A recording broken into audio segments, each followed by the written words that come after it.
Balik Pilipinas nga po ang Pinay drug convict na si Mary Jane Veloso matapos pong makulong ng 14 na taon sa Indonesia. Martes ng gabi ng formal pong turnover ng Indonesian government sa Pilipinas si Mary Jane Veloso at bantay sarado rin po siya ihatid sa Jakarta Airport hanggang sa makalapag po sa Pilipinas. Mula sa NAIA Terminal 3 ay siya nagdurudiretso na. Palabas po ng naturang paliparan at inihatid sa Correctional Institute for Women sa Mandaluyong. Matatas po na magsalita ng lengguwaheng bahasa ng Indonesia si Veloso dahil nga sa higit siyang isang dekadang nakulong doon. Sa press con ay bago po umuwi na sa bansa ay pareho po namang pinasalamatan ni Veloso sa Indonesian President Prabowo Subianto at Pangulong Marcos Jr.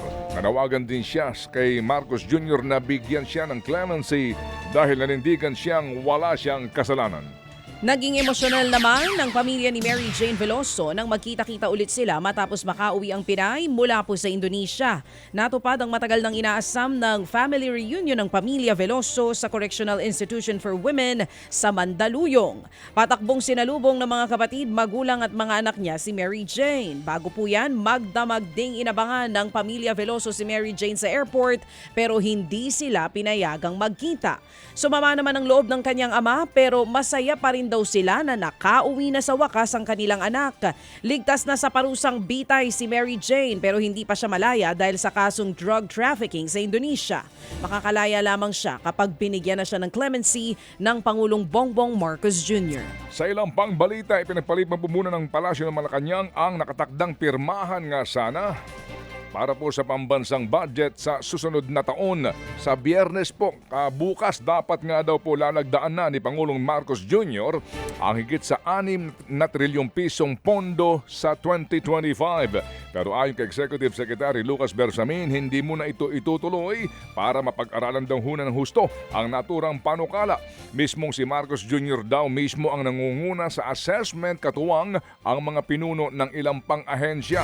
Hindi pa humasabi ng palasyo kung kailan lalagdaan ang pambansang budget at kung meron man po mga mangyayaring veto dito o pagbabago sa panukalang budget na ngayong nga po'y kine-question at dapat questionin ng bayan. Nagpatupad naman ng panibagong case rate adjustment ang PhilHealth kahit hindi nabigyan ng subsidiya sa ilalim po yan ng 2025 proposed national budget. Sa pagdinig ng Senado kahapon, sinabi ni PhilHealth President at CEO Emmanuel Ledesma na itinaas nila ng 50% ang case rate. Ang ibig sabihin, mas lalaki ang sasagutin ng state health insurers sa mga hospital bill.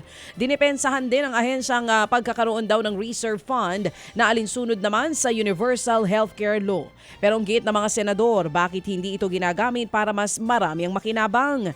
Ginisa rin sa hearing ang 138 million pesos na balak gastusin ng PhilHealth sa kanilang anibersaryo sa susunod na taon. Pero una na ring sinabi ng ahensya na mas niliitan na nila ang pondo para dito.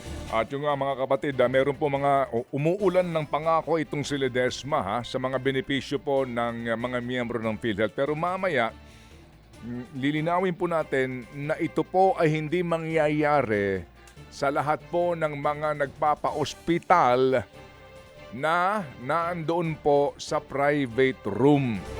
Doon po sa mga kahit na po ordinaryo pero private room, hindi mangyayari sa inyo ito. Yan po ang klaro at atin pong lilinawin mamaya. Kaya sa mga middle income earners, sa middle class, napaka-importante po na malaman ho ninyo ito dahil baka po bukas makalawa, frustration lang pong inyong abutin kapag nag-claim na po kayo sa PhilHealth. At doon po naman sa punto rin po tungkol sa pera po ng PhilHealth. Ngayon po, hawak na natin ngayon dito yung mismong COA report na nagsasabi ng katotohanan sa totoong kalusugang pampinansyal ng PhilHealth. Hindi ko na maintindihan nga dito bakit ang ating mga kagalang-galang na mga mambabatas kahapon, ni isa po sa kanila walang may hawak nito para komprontahin ng PhilHealth dito po sa totoong pag-aaral sa pampinansyal na kalusugan ng naturang state insurer. Samantala mga kapatid, sa ating pong lagay ng panahon, patuloy pa rin po namang nakaka-apekto po ang low pressure area na dati pong bagyong Kerubin sa ilang bahagi po ng ating kapuluan. Huling namataan ng LPA sa layong 245 kilometers silangan po ng Surigao City, Surigao del Norte. Ito raw po ay posibleng lumakas at maging bagyo ulit ngayong linggo. Maghahatid po ito ng mga pag-ulan sa Eastern Visayas at Caraga Region. Gayon din po sa nalalabing bahagi po ng Kabisayaan at maging sa Mindanao. At bukod sa LPA, patuloy pa rin pong magpapaulan ang shear line sa Bicol at Quezon Province. Habang amihan po naman ang dahilan ng pag-ulan sa Metro Manila at ilang pambahagi ng Luzon.